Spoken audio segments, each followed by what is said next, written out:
qui vivait dans un splendide château. Par une nuit glaciale, une vieille mendiante se présenta au palais. Elle lui offrit une rose en échange d'un abri pour la nuit. Pris de répulsion, le prince la chassa, et c'est alors qu'elle se transforma en une jeune et belle magicienne. Pour punir le prince, elle le changea en une bête monstrueuse, puis elle lui donna un miroir magique et la rose enchantée, qui fleurirait jusqu'à son 21e anniversaire. Pour briser le sortilège, le prince devrait aimer une femme et s'en faire aimer en retour avant la chute du dernier pétale de la rose. Près de là, dans un petit village, une ravissante jeune fille du nom de Belle se hâtait, tout en saluant les villageois, chez le libraire, qui lui fit cadeau d'un livre. La jeune fille prit un air rêveur. J'aime les romans de capes et d'épées, plein de magie et de princes Eh ensorcelés. bien, si tu l'aimes tellement, je t'en fais cadeau. Merci, merci infiniment. Puis elle s'en alla, le nez plongé dans son livre. En chemin, elle rencontra un beau chasseur du nom de Gaston. Tout le monde en ville est de mon avis. Les femmes ne sont pas faites pour lire. Belle, le moment est venu de laisser tes romans et de t'intéresser à des choses plus importantes, comme moi. Belle essaya de prendre poliment congé, mais le fou, ami de Gaston, se mit à se moquer du père de Belle, qui était inventeur. Mon père a toute sa tête. C'est un grand génie. À peine eut-elle dit ces mots qu'une formidable explosion se fit entendre. Belle se précipita chez elle. Une fois à la maison, Belle fit part à son père de ce qu'elle ressentait. J'ai l'impression que je suis différente des autres. Ne t'inquiète pas, ma toute belle. Mon invention va avoir du succès et nous allons devenir riches. Le père de Belle attela son cheval, Philibert, et partit pour la foire dans l'intention d'y montrer sa nouvelle invention. Au revoir, papa. Bonne chance. Mais Maurice se perdit et se retrouva dans une forêt brumeuse et sombre. Alors qu'il s'arrêtait pour se repérer, Maurice vit deux yeux jaunes qui le fixaient dans le noir. C'était un loup. Philibert se cabra et s'enfuit au galop. Terrifié, Maurice courut à travers la forêt, poursuivi par une meute de loups. Se retrouvant devant un immense portail, il se précipita à l'intérieur, laissant derrière lui les bêtes au croc acéré. Tremblant de peur, Maurice pénétra dans un immense et sinistre château. Je ne voudrais pas vous déranger, mais j'ai perdu mon cheval et il faut que je trouve un endroit où dormir cette nuit. Bonsoir, cher monsieur, et bienvenue au château. À ces mots, Maurice sursauta. Il n'y avait personne à l'horizon. Puis, il vit une pendule à l'air renfrogné, Big Ben, et un souriant chandelier Lumière. Maurice prit la pendule pour l'examiner. Ah, alors comment ça marche? La magicienne avait aussi transformé les serviteurs du prince en objets. Malgré les protestations de Big Ben, Lumière conduisit Maurice dans le salon. Il y fit la connaissance d'une charmante théière, Madame Samovar, et de son fils Zip, une petite tasse à thé.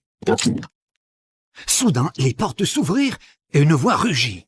Il y a un étranger ici. Maurice bondit de sa chaise.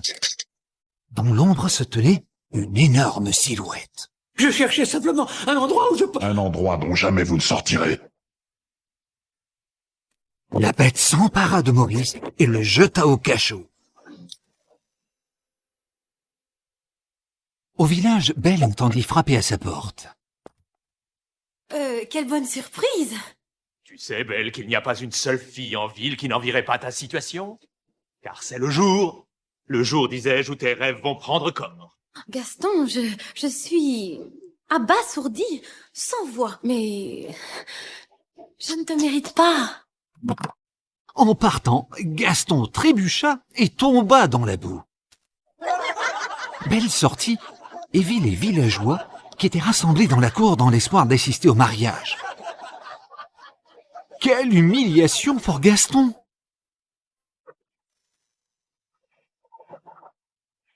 Après le départ de Gaston et des villageois. Belle sortit s'occuper de la basse-cour. Philibert, qu'est-ce que tu fais là tout seul? Où est papa? Le cheval poussa un hennissement plaintif. Inquiète, Belle sauta en selle et partit vers la forêt mystérieuse. Elle se retrouva vite devant le château. Quel endroit bizarre. Belle tenta de maintenir Philibert, puis elle aperçut le chapeau de Maurice sur le sol. Belle pénétra à l'intérieur du lugubre château et traversa le hall désert. Papa? C'est moi. Tu es là? Belle n'obtint pas de réponse, mais elle ignorait que les objets enchantés l'avaient vue. Lumière se mit à danser joyeusement autour de Big Ben. Eureka! Mais c'est elle que nous attendions et qui est venue rompre le charme. Sans les voir, Belle poursuivit sa recherche. Finalement, Belle trouva Maurice prisonnier dans une tour. Qui t'a mis dans ce cachot? Soudain, elle entendit une voix terrible. Que faites-vous ici? Belle s'écria. Par pitié, laissez-le partir. Gardez-moi en otage. Vous voudriez prendre sa place. Belle demanda à qui avait parlé de se montrer et fut saisie d'effroi lorsqu'elle vit la repoussante bête. Pourtant, pour sauver son père, elle accepta de rester au château pour toujours.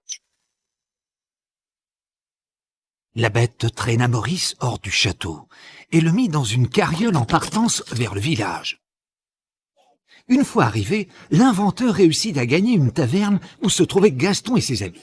Je vous en supplie, mes amis, aidez-moi. Elle est prisonnière. Ils l'ont enfermée dans un cachot. Une grosse bébête Énorme. Avec un groin noir et gluant. Des yeux rouges terrifiants. et des crocs comme des lames de rasoir. Oui.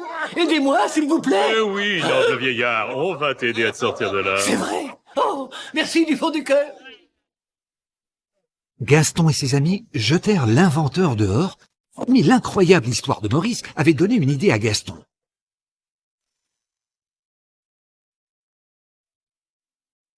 Dans le château, Belle suivit la bête à contre-cœur à travers les couloirs. Vous êtes ici chez vous. Vous pouvez circuler où bon vous semble, excepté dans l'aile ouest. Belle demanda. Mais pourquoi? Je vous l'interdis. La bête conduisit Belle jusqu'à sa chambre. Vous viendrez dîner avec moi ce soir, et ce n'est pas une invitation. Après le départ de la bête, Belle se jeta sur le lit en pleurant. J'ai perdu mon père, mes rêves, tout. Ce soir-là, Belle refusa d'aller dîner avec la bête et se glissa dans la cuisine où les objets enchantés improvisèrent pour elle un repas merveilleux. Puis, Big Ben l'emmena faire la visite du château. Au pied d'un escalier sombre, Belle demanda. Qu'est-ce qu'il y a là-haut? Où ça, là? Oh, rien du tout, il n'y a jamais rien eu d'intéressant dans l'aile ouest. C'est sale, noir et déprimant. Profitant d'un moment d'inattention de Big Ben, elle s'échappa et courut jusqu'à l'aile ouest.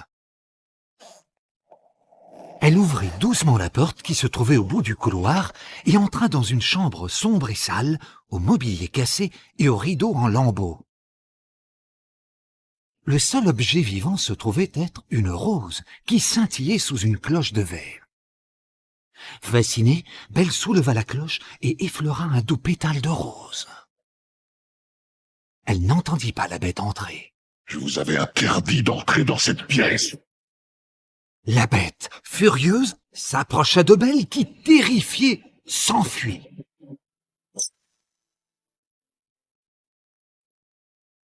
Dans sa fuite, elle passa devant Big Ben et Lumière. Promesse ou pas promesse, je ne resterai pas une minute de plus dans cette maison. Elle retrouva Philibert et ils galopèrent dans la neige jusqu'à ce qu'ils tombent sur une meute de loups affamés. Effrayé, le cheval se cabra, projetant Belle sur le sol. Les loups se retournèrent aussitôt vers elle. Soudain, une énorme patte repoussa les loups. C'était la bête. Pendant que Belle tentait de se relever, les loups se jetèrent sur la bête. Avec un cri féroce, celle-ci repoussa ses assaillants. Surpris, les loups s'enfuirent dans les bois. La bête blessée s'effondra. Belle tenait là une formidable occasion de s'échapper, mais elle n'eut pas le cœur d'abandonner la bête. Avec l'aide de Philibert, elle la ramena au château. Entre-temps, avec l'aide de Le Fou, Gaston complotait pour faire interner Maurice dans l'asile de fous si Belle refusait de l'épouser. De retour au château, Belle remercia la bête de lui avoir sauvé la vie et soigna ses blessures. Plus tard, la bête lui montra une magnifique bibliothèque. C'est extraordinaire. Je n'ai jamais vu autant de livres de ma vie. Pour la première fois, la bête sourit. Alors ils sont à vous. Ce soir-là, Madame Samovar et les autres virent Belle qui faisait la lecture à la bête. Ils furent remplis d'espoir à l'idée de les voir tomber amoureux l'un de l'autre. Petit à petit, l'atmosphère du château commença à changer. Belle et la bête lisaient, dînaient et jouaient dans la neige ensemble. Un jour, ils firent même une bataille de boules de neige. En regardant l'immense et maladroit monstre nourrir les oiseaux, Belle réalisa qu'il y avait en lui une bonté qu'elle n'avait jamais remarquée auparavant. La bête, de son côté, espérait qu'un jour elle saurait gagner le cœur de Belle. Elle prit un bain et s'habilla pour le dîner. Quelle ne fut pas sa joie quand Belle lui apprit à danser. Ce soir-là, la bête demanda à Belle si elle était heureuse. Je suis inquiète de savoir mon père tout seul. J'aimerais tellement le revoir, si vous saviez comme il me manque. Il y a un moyen. La bête tendit le miroir magique à Belle. Elle y vit son père, perdu dans la forêt à sa recherche.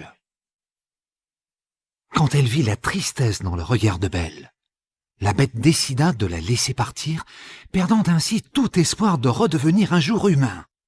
Avant son départ, elle donna le miroir magique à Belle. Prenez ce miroir. Il vous donnera le loisir de me voir et de ne pas m'oublier. Le cœur brisé, la bête regarda Belle s'en aller avec Philibert. Belle trouva son pauvre père dans la forêt et le ramena à la maison pour le soigner.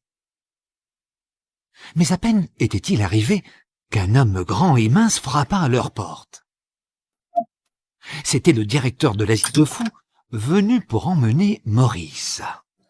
Belle tenta en vain de s'interposer. Le fou avait réussi à convaincre les villageois que Maurice avait l'esprit dérangé et qu'il parlait constamment d'un monstre imaginaire. Gaston s'approcha de Belle. Je pourrais peut-être bien dissiper ce léger malentendu, si tu veux te marier avec moi. Jamais. Très bien, comme tu voudras. Mon père a toute sa raison et je peux le prouver. Elle leur montra la bête dans le miroir magique. C'est vrai, je sais qu'il a l'air méchant, mais il est très tendre et très gentil. Fou de rage, Gaston s'écria. Cette petite dinde est aussi folle que son père. Décidés à tuer la bête, les villageois enfermèrent Belle et son père dans la cave et se précipitèrent au château. Pendant que les villageois se battaient contre les objets ensorcelés, Gaston et la bête luttaient sur le toit du château. Gaston frappa la bête qui n'essaya même pas de se défendre. Debout! Alors, brave bête, on est trop gentil pour se battre! Soudain, la bête vit Belle que Zip avait aidé à s'échapper de la cave. Le monstre saisit Gaston à la gorge. Mais l'amour l'avait déjà rendu humain et il relâcha le chasseur. Tout à coup, Gaston frappa d'un coup de poignard dans le dos la bête qui poussa un énorme rugissement. Gaston recula de peur, perdit l'équilibre et bascula dans le vide.